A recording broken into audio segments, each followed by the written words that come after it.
Oil ಕಡಿಮೆ ಆಗಬೇಕು, ಹಾಗೆ ಪಿಂಪಲ್ಸ್ ಕಡಿಮೆ ಆಗಬೇಕು, ಬ್ಲ್ಯಾಕ್ ಹೆಡ್ಸ್ ಮತ್ತು ವೈಟ್ ಹೆಡ್ಸ್ ಇದಿಷ್ಟು ಪ್ರಾಬ್ಲಮ್ಸ್ಗೂ ಆಯಿಲಿ ಸ್ಕಿನ್ ಇರೋವಂಥವ್ರಿಗೆ ಈ ಪ್ರಾಬ್ಲಮ್ಸ್ ತಪ್ಪಿದ್ದಲ್ಲ. ಪದೇ ಪದೇ ಇದೇ ಪ್ರಾಬ್ಲಮ್ಸಿಂದ ತುಂಬ ಸ್ಕಿನ್ ಪ್ರಾಬ್ಲಮ್ಸ್ ಆಗ್ತಾ ಇರುತ್ತೆ.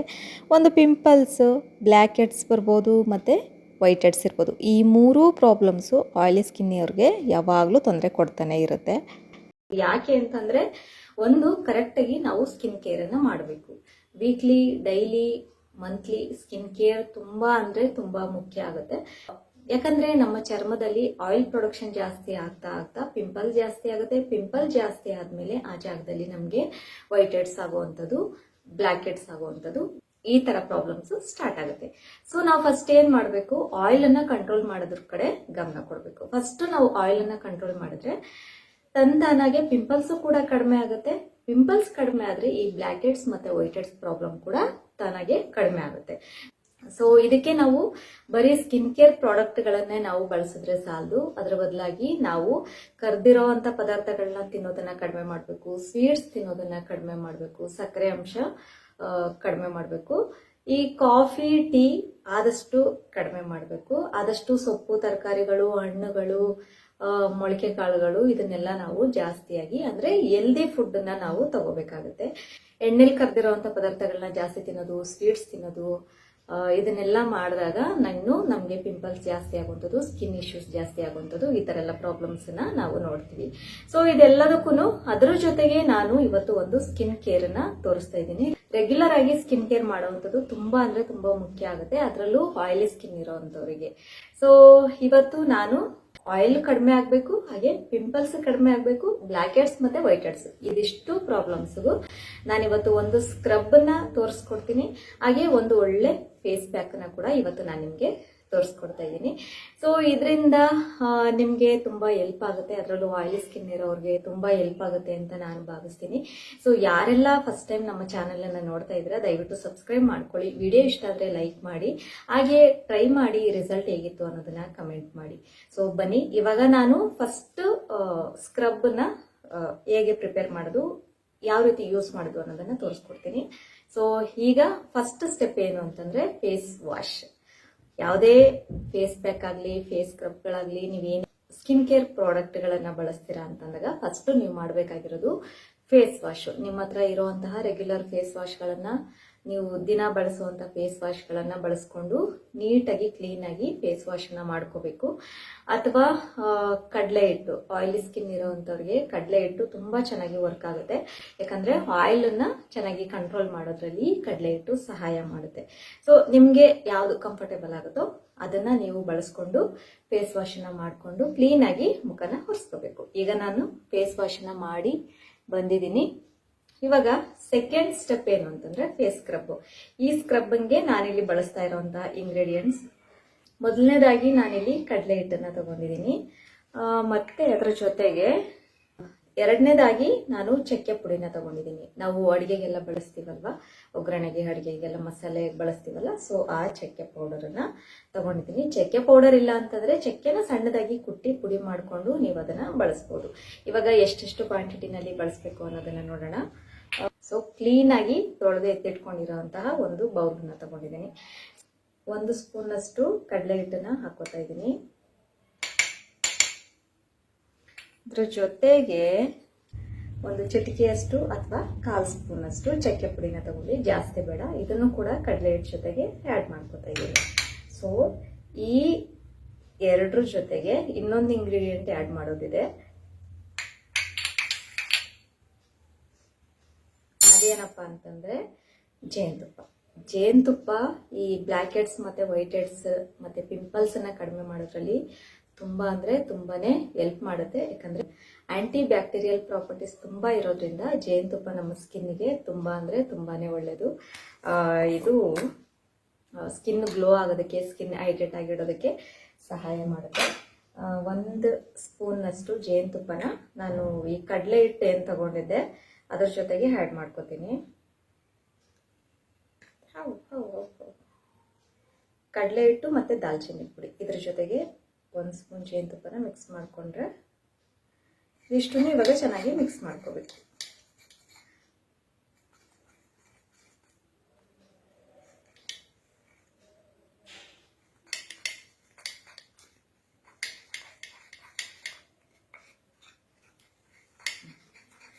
ಚೆನ್ನಾಗಿ ಮಿಕ್ಸ್ ಮಾಡಬೇಕು. ನೋಡಿ ಇಷ್ಟು ಕನ್ಸಿಸ್ಟೆನ್ಸಿ ಬಂದಿದೆ. ಬೇಕು ಅಂದರೆ ಇನ್ನು ಸ್ವಲ್ಪ ನೀವು ಜೇನುತುಪ್ಪನ ಆ್ಯಡ್ ಮಾಡ್ಕೋಬೋದು ಅಥವಾ ಸ್ವಲ್ಪ ರೋಸ್ ವಾಟರ್ ಕೂಡ ಸೇರಿಸ್ಕೋಬೋದು. ಸೊ ಇಷ್ಟು ಕನ್ಸಿಸ್ಟೆನ್ಸಿ ಸಾಕು. ಬೇಕು ಅಂತಂದರೆ ರೋಸ್ ವಾಟರ್ನ ಸೇರಿಸ್ಕೊಡಿ. ನೋಡಿ ಇಷ್ಟು ಥಿಕ್ನೆಸ್ ಬರಬೇಕು.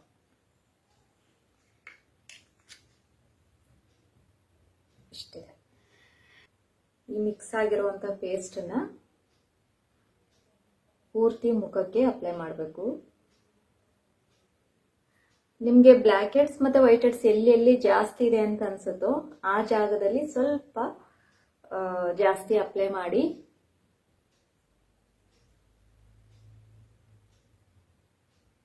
ಮತ್ತೆ ಇನ್ನೊಂದು ಮುಖ್ಯವಾಗಿ ಹೇಳಬೇಕು ಅಂತಂದ್ರೆ, ನೀವು ಯಾವುದೇ ಫಸ್ಟ್ ಟೈಮ್ ಯಾವುದೇ ಒಂದು ಇಂಗ್ರೀಡಿಯೆಂಟ್ಸ್ಗಳನ್ನ ನೀವು ಬಳಸ್ತಾ ಇದ್ರ ಸ್ಕಿನ್ಗೆ ಅಂತಂದ್ರೆ, ಯಾವುದೇ ಫೇಸ್ ಪ್ಯಾಕ್ ಆಗಲಿ, ಯಾವುದೇ ಒಂದು, ಈಗ ನೋಡಿ ಈ ಚಕ್ಕೆ ಪುಡಿನ ಕೆಲವ್ರಿಗೆ ಫಸ್ಟ್ ಟೈಮ್ ಯೂಸ್ ಮಾಡ್ತಿರ್ತೀರಾ ಅಂಥವ್ರಿಗೆ, ಕೆಲವ್ರಿಗೆ ನ್ಯಾಚುರಲ್ ಇಂಗ್ರೀಡಿಯೆಂಟ್ಸು, ಕೆಲವರಿಗೆ ಅಲರ್ಜಿ ಆಗುತ್ತೆ, ಸ್ಕಿನ್ಗೆ ರ್ಯಾಷಸ್ ಆಗೋದು ಆ ಥರ ಎಲ್ಲ ಆಗುತ್ತೆ. ಅಂಥವ್ರು ಏನು ಮಾಡಿ ಅಂತಂದ್ರೆ, ಯಾವುದೇ ಫಸ್ಟ್ ಟೈಮ್ ನೀವು ಯಾವುದೇ ಸ್ಕಿನ್ನಿಗೆ ಅಪ್ಲೈ ಮಾಡ್ತಿದ್ದೀರಾ, ಸ್ಕಿನ್ನಿಗೆ ಬಳಸ್ತಾ ಇದ್ದೀರಾ ಅಂತ ಅಂದಾಗ ಆ ಒಂದು ಪ್ಯಾಚ್ ಟೆಸ್ಟನ್ನು ಮಾಡ್ಕೊಳ್ಳಿ. ಫಸ್ಟ್ ಒಂದು ಪ್ಯಾಚ್ ಟೆಸ್ಟನ್ನು ಮಾಡಿ ನಿಮಗೆ ಅದರಲ್ಲಿ ಏನೂ ರಿಯಾಕ್ಷನ್ಸ್ ಆಗಿಲ್ಲ, ಏನೂ ತೊಂದರೆ ಆಗಿಲ್ಲ ಅಂದಾಗ ನೀವು ಸ್ಕಿನ್ಗೆ ಅಪ್ಲೈ ಮಾಡೋದು ಒಳ್ಳೆಯದು ಅಂತ ಹೇಳ್ತೀನಿ. ಯಾಕಂದ್ರೆ ನಮ್ಮ ಸ್ಕಿನ್ಗೂ ಸೂಟ್ ಆಗಿರುವಂಥದ್ದು ನಿಮ್ಮ ಸ್ಕಿನ್ಗೂ ಅಡ್ಜಸ್ಟ್ ಆಗಬೇಕು, ನಿಮ್ಮ ಸ್ಕಿನ್ಗೂ ಹೊಂದ್ಕೋಬೇಕು ಅನ್ನುವಂಥದ್ದು ಏನೂ ಇಲ್ಲ ಅಲ್ವಾ.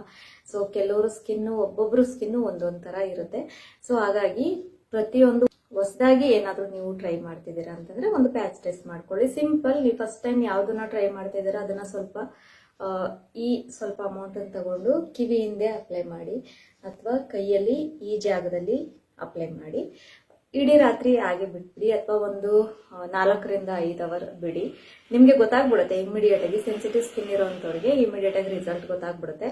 ಸ್ಕಿನ್ ಕಟ್ತಾ ಬರೋವಂಥದ್ದು, ಇಲ್ಲ ಅಲ್ಲಿ ಕೆಂಪಗೆ ಆಗುವಂಥದ್ದು, ರೆಡ್ನೆಸ್ ಆಗುವಂಥದ್ದು, ಇಲ್ಲ ಅಲ್ಲಿ ಸ್ವಲ್ಪ ಒಣಗುವಂಥದ್ದು, ಸ್ಕಿನ್ ಡ್ರೈ ಆಗಿ ಈ ಥರ ಸಿಪ್ಪೆ ಸುಲಿಯುತ್ತಲ್ಲ ಆ ರೀತಿ ಆಗುವಂಥದ್ದು, ಈ ಥರ ಎಲ್ಲ ಗೊತ್ತಾಗ್ಬಿಡುತ್ತೆ ನಿಮಗೆ. ಸೊ ಆ ಥರ ಏನಾದರೂ ನಿಮಗೆ ಅನಿಸಿದ್ರೆ ನಿಮ್ಮ ಸ್ಕಿನ್ಗೆ ಅದು ಸೂಟ್ ಆಗೋದಿಲ್ಲ, ಅದನ್ನು ಸ್ಕಿಪ್ ಮಾಡ್ಬೋದು. ಓಕೆನಾ. ಫಸ್ಟ್ ಟೈಮ್, ಯಾಕಂದರೆ ನಾವು ಸ್ಕಿನ್ ಕೇರ್ ಮಾಡೋ ಆ ಥರದಲ್ಲಿ ಒಂದು ಮಾಡೋದಕ್ಕೋಗಿ ಇನ್ನೊಂದು ಏನೂ ಆಗೋದು ಬೇಡ. ಸೊ ಆ ಕಾರಣಕ್ಕೋಸ್ಕರ ಹೇಳ್ತಾ ಇದ್ದೀನಿ. ಫಸ್ಟ್ ಟೈಮ್ ನೀವೇನೇ ಬಳಸ್ತಿದ್ದೀರಾ ಅಂತಂದರೆ ಅದನ್ನು ಒಂದು ಪ್ಯಾಚ್ ಟೆಸ್ಟ್ ಮಾಡಿಕೊಂಡು ಆಮೇಲೆ ಬಳಸೋದು ಒಳ್ಳೆಯದು ಅಂತ ಹೇಳ್ತೀನಿ.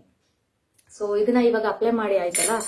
ಅಪ್ಲೈ ಮಾಡಿ ಆದಮೇಲೆ ನೋಡಿ ನಿಮಗೆ ಎಲ್ಲಿ ಬ್ಲ್ಯಾಕ್ ಹೆಡ್ಸ್ ಜಾಸ್ತಿ ಇದೆ, ಎಲ್ಲಿ ವೈಟ್ ಹೆಡ್ಸ್ ಮತ್ತು ಬ್ಲ್ಯಾಕ್ ಹೆಡ್ಸ್. ಕಾಮನ್ ಆಗಿ ಎಲ್ರಿಗೂ ಮೂಗಿನ ಮೇಲೆ ಇರುತ್ತೆ, ಇನ್ನು ಈ ಜಾಗದಲ್ಲಿ ಇರುತ್ತೆ. ಕೆಲವ್ರಿಗೆ ಪೂರ್ತಿ ಮುಖದಲ್ಲಿ ಚಿಕ್ಕದಾಗಿರುತ್ತೆ. ಸೊ ಆಗಿರೋವಾಗ ನಿಮ್ಮ ಮೂಗಿನ ಮೇಲೆ ಜಾಸ್ತಿ ಇದೆ ಅಂತಂದರೆ ನೀವು ಇಲ್ಲಿ ಜಾಸ್ತಿ ಸ್ವಲ್ಪ ಸ್ಕ್ರಬ್ ಮಾಡಬೇಕು. ಇಲ್ಲಿ ಸ್ವಲ್ಪ ಜಾಸ್ತಿ ಸ್ಕ್ರಬ್ ಮಾಡಬೇಕು. ಜಾಸ್ತಿ ಸ್ಕ್ರಬ್ ಮಾಡಬೇಕು ಅಂತಂದರೆ ಜೋರಾಗಿ ಉಜ್ಜಿ ಸ್ಕ್ರಬ್ ಮಾಡೋದಲ್ಲ, ನಿಧಾನವಾಗಿ ಜೆಂಟಲ್ ಆಗಿ ಈ ರೀತಿಯಾಗಿ ಸರ್ಕ್ಯುಲರ್ ಮೋಷನಲ್ಲಿ ಸ್ಕ್ರಬ್ ಮಾಡ್ತಾ ಬರಬೇಕು. ಓಕೆನಾ. ಈ ರೀತಿಯಾಗಿ. ಬಟ್ ಜಾಸ್ತಿ ಉಜ್ಜೋದು, ಜಾಸ್ತಿ ಟೈಪ್ ಮಾಡೋದು ಆ ಥರ ಎಲ್ಲ ಮಾಡಬೇಡಿ. ಯಾವುದೇ ಸ್ಕ್ರಬ್ಗಳನ್ನ ನೀವು ಮಾಡ್ತೀರಾ ಅಂತಂದರೆ 1 ರಿಂದ 2 ನಿಮಿಷ ಸಾಕಾಗುತ್ತೆ. ಅದಕ್ಕಿಂತ ಜಾಸ್ತಿ ಮಾಡಬೇಡಿ. 1 ರಿಂದ 2 ನಿಮಿಷ ಸಾಕು. ಪೂರ್ತಿ ಮುಖನ ಈ ರೀತಿಯಾಗಿ ನಿಧಾನವಾಗಿ ಸರ್ಕ್ಯುಲರ್ ಮೋಷನಲ್ಲಿ ಸ್ಕ್ರಬ್ ಮಾಡ್ತಾ ಬರಬೇಕು. ಈ ಚಕ್ಕೆ ಪುಡಿ ಇದೆಯಲ್ಲ, ಇದು ಬ್ಲ್ಯಾಕ್ ಹೆಡ್ಸ್ ಮತ್ತು ವೈಟ್ ಹೆಡ್ಸನ್ನು ರಿಮೂವ್ ಮಾಡೋದಕ್ಕೆ ಒಳ್ಳೆ ರೆಮಿಡಿ ಅಂತಲೇ ಹೇಳ್ಬೋದು. ಇದು ಚೆನ್ನಾಗಿ ರಿಸಲ್ಟ್ ಕೊಡುತ್ತೆ. ಆಮೇಲೆ ಇನ್ನೊಂದು ನೆನಪಿರಲಿ, ಯಾವುದೇ ಹೋಮ್ ಇಂಗ್ರೀಡಿಯೆಂಟ್ಸ್, ಯಾವುದೇ ಹೋಮ್ ರೆಮಿಡೀಸ್ ಏನು ಟ್ರೈ ಮಾಡ್ತೀವಿ ಅದು ಯಾವುದು ಇಮ್ಮಿಡಿಯೇಟಾಗಿ ರಿಸಲ್ಟ್ ಕೊಡೋದಿಲ್ಲ. ಇವಾಗಲೇ ಹೇಳ್ತೀನಿ ನಾನು ಅದನ್ನ. ಇಮ್ಮಿಡಿಯೇಟಾಗಿ ನಾನು ಹೇಳ್ಬೋದು ವಿತಿನ್ 5 ಸೆಕೆಂಡ್ಸಲ್ಲಿ ನಿಮಗೆ ರಿಸಲ್ಟ್ ಸಿಗುತ್ತೆ, ಬ್ಲ್ಯಾಕ್ ಹೆಡ್ಸ್ ಎಲ್ಲ ಕಿತ್ಕೊಂಡು ಹೋಗ್ಬಿಡುತ್ತೆ, ಈ ಥರ ಎಲ್ಲ ಹೇಳ್ಬೋದು. ಚಾನ್ಸೇ ಇಲ್ಲ. ಯಾಕಂದರೆ ನಾವು ಮೆಡಿಕಲ್ ಟ್ರೀಟ್ಮೆಂಟ್ಗಳನ್ನೇ ತಗೋತೀವಿ ಅಂತಂದರೆ ಅವರು ಅಟ್ಲೀಸ್ಟ್ 2 ರಿಂದ 3 ತಿಂಗಳು ಬೇಕೇ ಬೇಕು ಅಂತ ಅವರು ಟೈಮ್ನ ಫಿಕ್ಸ್ ಮಾಡ್ತಾರೆ. ಸೊ ಆಗಿರೋವಾಗ ಹೋಮ್ ರೆಮಿಡೀಸು ವಿತಿನ್ 5 ಮಿನಿಟ್ಸಲ್ಲಿ 10 ಮಿನಿಟ್ಸಲ್ಲಿ 1 ದಿನದಲ್ಲಿ ರಿಸಲ್ಟ್ ಕೊಡುತ್ತೆ ಅಂತ ಹೇಳೋದಕ್ಕಾಗೋದಿಲ್ಲ ಅಲ್ವಾ.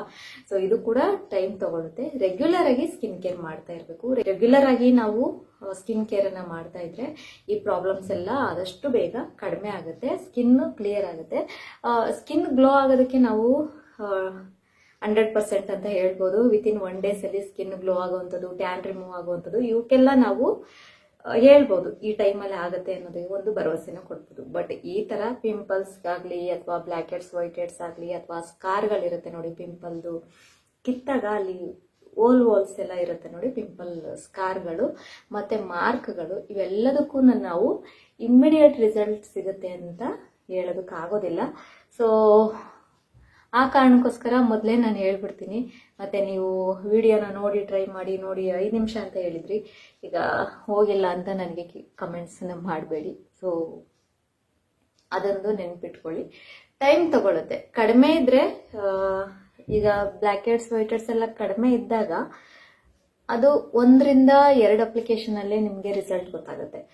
ಜಾಸ್ತಿ ಇದ್ದಾಗ ಏನಾಗುತ್ತೆ, ಜಾಸ್ತಿ ಇದ್ದಾಗ ಅದು ಸ್ವಲ್ಪ ಟೈಮ್ ತಗೊಳುತ್ತೆ. 1 ತಿಂಗಳಾದ್ರೂ ಬೇಕು. ನೀವು ರೆಗ್ಯುಲರ್ ಆಗಿ ಸ್ಕಿನ್ ಕೇರ್ ಮಾಡ್ತಿದ್ದೀರಾ ಅಂತಂದ್ರೆ 1 ತಿಂಗಳಾದ್ರೂ ಬೇಕೇ ಬೇಕು. ಸೊ ರಿಸಲ್ಟ್ಗೆ 1 ತಿಂಗಳು ವೆಯ್ಟ್ ಮಾಡಲೇಬೇಕು. ವಾರಕ್ಕೆ ನೋಡಿ, ಇವಾಗ ನಾನು ಏನು ಹೇಳಿದ್ದೀನಿ, ಇದು ವಾರಕ್ಕೆ 2 ಸರಿ ನೀವು ಇದನ್ನ ಅಪ್ಲೈ ಮಾಡಿ. ಈ ರೀತಿಯಾಗಿ ರಬ್ ಮಾಡಿ, ಒಂದು 2 ನಿಮಿಷ ರಬ್ ಮಾಡಿ ಸಾಕು, ಜಾಸ್ತಿ ಬೇಡ. ಉಗುರು ಬೆಚ್ಚಗಿರುವಂಥ ನೀರಿಂದ ಫೇಸ್ ವಾಶ್ನ ಮಾಡ್ಕೋಬೇಕು. ಕ್ಲೀನಾಗಿ ಒಂದು ವೆಟ್ ಟವಲ್ ತೇವ ಮಾಡಿಕೊಂಡು ಒಂದು ಸಾಫ್ಟ್ ಟವಲಿಂದ ಕ್ಲೀನಾಗಿ ಒರೆಸ್ಕೋಬೇಕು, ಅಥವಾ ಹೋಗಿ ಫೇಸ್ ವಾಶನ್ನು ಮಾಡ್ಕೊಂಬರ್ಬೋದು. ನಾನಿಲ್ಲಿ ಹಾಗೆ ಕ್ಲೀನ್ ಮಾಡ್ಕೋತಾ ಇದ್ದೀನಿ. ಫೇಸ್ ವಾಶ್ ಆಯಿತು, ನೀಟಾಗಿ ಡ್ರೈ ಮಾಡ್ಕೊಳ್ಳೋಣ.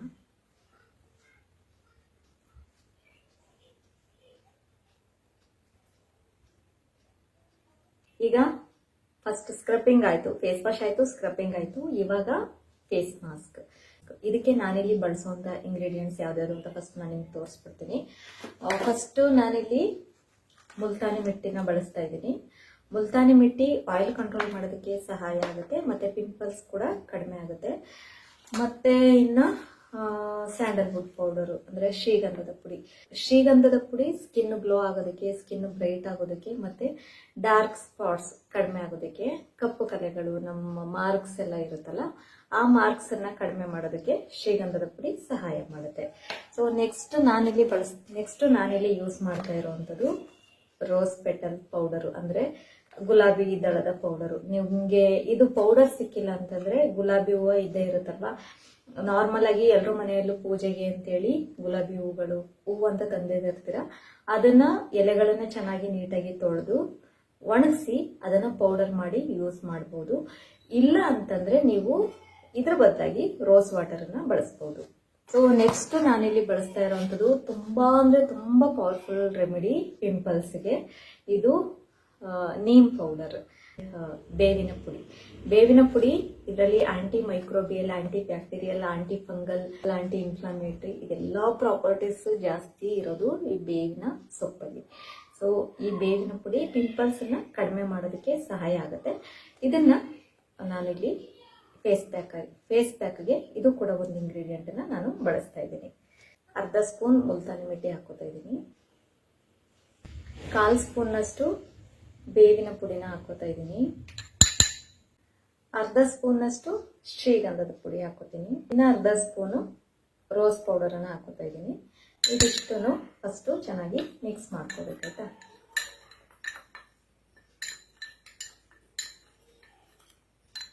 ನೋಡಿ, ಇದಿಷ್ಟು ಚೆನ್ನಾಗಿ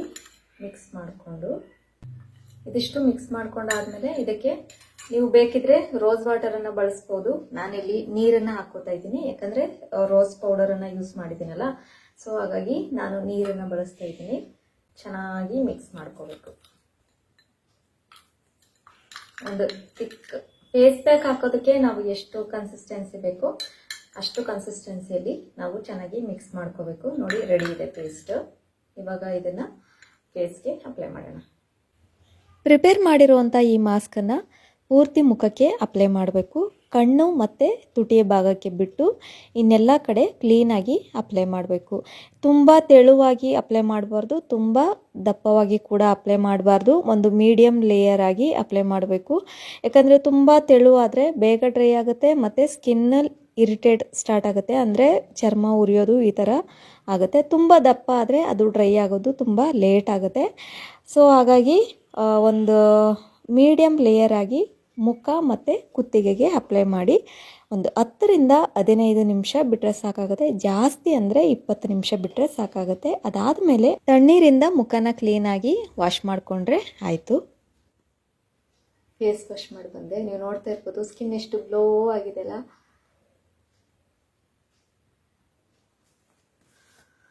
ಎಸ್, ಡನ್. ಇದಾದ್ಮೇಲೆ ಟೋನರನ್ನ ಯೂಸ್ ಮಾಡಿ. ಟೋನರ್ ಇಲ್ಲ ಅಂದ್ರೆ ರೋಸ್ ವಾಟರನ್ನೇ ನೀವು ಟೋನರ್ ಆಗಿ ಬಳಸ್ಬೋದು. ನಂತರ ನಿಮ್ಮ ಫೇವ್ರೆಟ್ ಫೇಸ್ ಮಾಯಿಶ್ಚರೈಸರ್ ಅನ್ನ ನೀವು ಕಂಪಲ್ಸರಿ ನೀವು ಬಳಸಲೇಬೇಕು. ಯಾಕಂದ್ರೆ ಈ ಫೇಸ್ ಪ್ಯಾಕ್ ಹಾಕಿರ್ತೀವಿ, ಸ್ಕಿನ್ ಡ್ರೈ ಆಗಿರುತ್ತೆ, ಒಂದು ಮಾಯಿಶ್ಚರ್ ಬೇಕಲ್ಲ ಸ್ಕಿನ್ಗೆ. ಸ್ಕಿನ್ ಸಾಫ್ಟ್ ಆಗಬೇಕು, ಮಾಯಿಶ್ಚರ್ ಇರಬೇಕು, ತೇವಾಂಶ ಕಳ್ಕೋಬಾರ್ದು ಅಂತಂದ್ರೆ ನಾವು ಫೇಸ್ ಮಾಯಿಶ್ಚರೈಸರ್ ಅನ್ನ ಅಪ್ಲೈ ಮಾಡಲೇಬೇಕಾಗುತ್ತೆ. ಇಲ್ಲಾಂದ್ರೆ ಸ್ಕಿನ್ ತುಂಬಾ ಡ್ರೈ ಆಗ್ಬಿಡುತ್ತೆ. ಓಕೆ,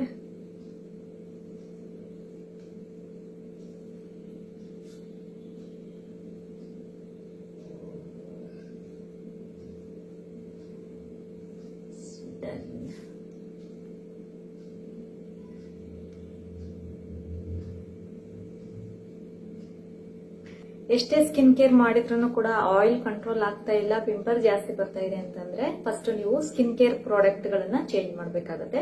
ಬಳಸ್ತಾ ಇರುವಂತಹ ಸ್ಕಿನ್ ಕೇರ್ ಪ್ರಾಡಕ್ಟ್ ಗಳನ್ನ ಒಂದ್ಸರಿ ಚೆಕ್ ಮಾಡಿ. ಕ್ರೀಮ್ ಬೇಸ್ಡ್ ಆದಷ್ಟು ಅವಾಯ್ಡ್ ಮಾಡಿ.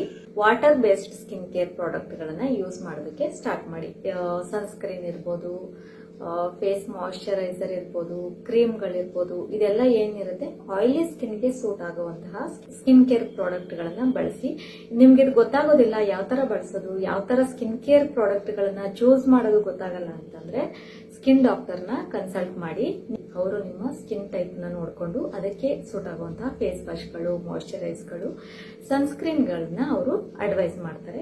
ರೆಗ್ಯುಲರ್ ಸ್ಕಿನ್ ಕೇರ್ ಜೊತೆಗೆ ನೀವು ಆ ಸ್ಕಿನ್ ಕೇರ್ ಪ್ರಾಡಕ್ಟ್ ಗಳನ್ನ ಬಳಸೋದ್ರಿಂದ ರಿಸಲ್ಟ್ ಚೆನ್ನಾಗಿ ಸಿಗುತ್ತೆ. ಸೊ ಇದಾಗಿತ್ತು ಇವತ್ತಿನ ನನ್ನ ವಿಡಿಯೋ. ಇವತ್ತಿನ ವಿಡಿಯೋ ಮತ್ತೆ ನಾನು ಹೇಳಿರುವಂತಹ ಕೆಲವೊಂದು ಟಿಪ್ಸ್ ನಿಮ್ಗೆ ಏನಾದ್ರು ಇಷ್ಟ ಆಗಿದ್ರೆ ಪ್ಲೀಸ್ ಲೈಕ್ ಮಾಡಿ, ಶೇರ್ ಮಾಡಿ. ಹಾಗೆ ನಮ್ಮ ಚಾನಲ್ ಅನ್ನ ಯಾರೆಲ್ಲ ಹೊಸಬರು ನೋಡ್ತಾ ಇದ್ರ ದಯವಿಟ್ಟು ಸಬ್ಸ್ಕ್ರೈಬ್ ಮಾಡೋದನ್ನ ಮಾತ್ರ ಮರಿಬೇಡಿ. Thank you.